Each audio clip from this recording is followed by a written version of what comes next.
Vamos lá, até o líder do PT lá na Câmara disse: café da manhã de trabalho entre o presidente Lula e o Conselho Político de Coalizão. A imagem aqui de Lula com vários parlamentares, a gente está vendo aqui vários parlamentares, Marina Silva, que é ministra, né? Gleisi, aliás, é aniversário de Marina Silva hoje. E aqui, essa imagem aqui dos parlamentares que foram convidados para esse café da manhã de Lula com tá também a Haddad ali, tá o vice-presidente Geraldo Alckmin, entre outros.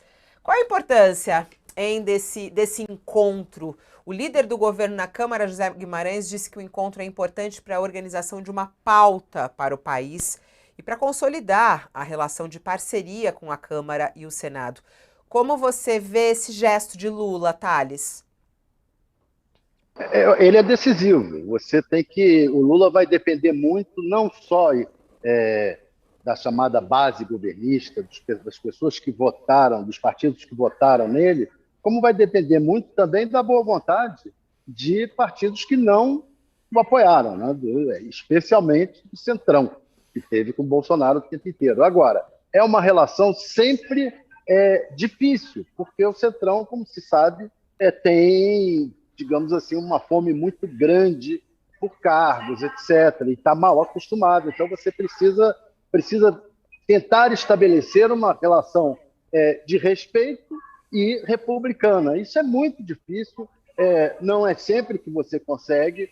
Deu problemas na primeira, no segundo governo Lula, né? Porque, primeiro e no segundo, porque ele estabeleceu uma relação de toma lá da cá, especialmente usando as empresas que apoiavam o governo para atrair o Centrão, que é absolutamente errado e resultou no mensalão.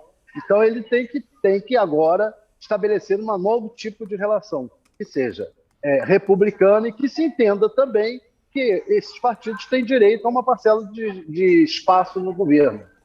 E é assim todo mundo, todos os países. Os partidos que participam do governo têm uma parcela do poder.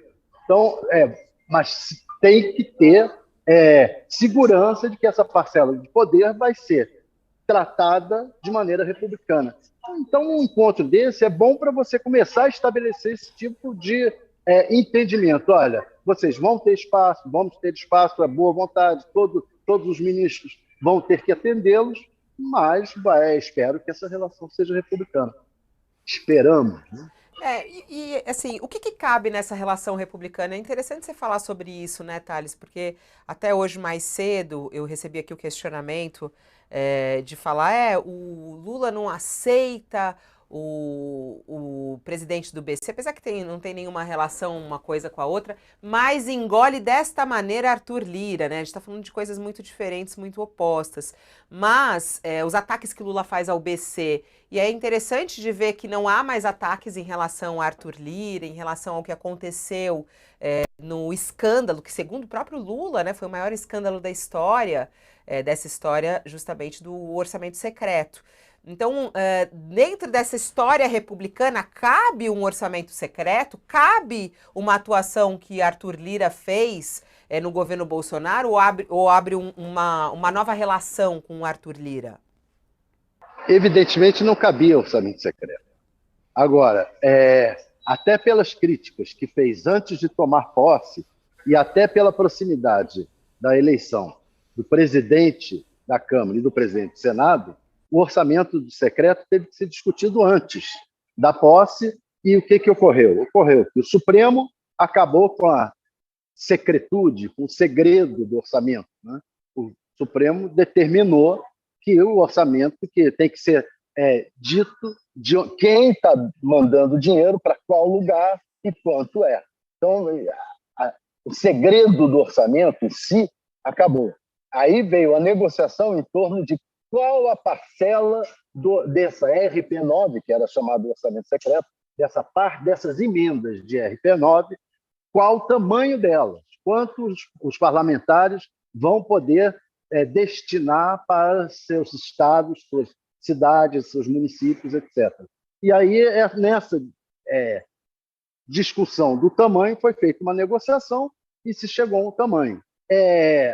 Isso é uma negociação razoável, até republicana. Você dizer assim, olha, vamos negociar, o tamanho é esse, é tudo aberto, etc. Então, houve uma pressão sobre o Congresso já anterior à posse, que permitiu uma negociação. O que está havendo agora com o Banco Central? O que está havendo com o Banco Central é que não houve essa negociação prévia. A negociação vai ter que se dar agora. E a negociação é o seguinte: o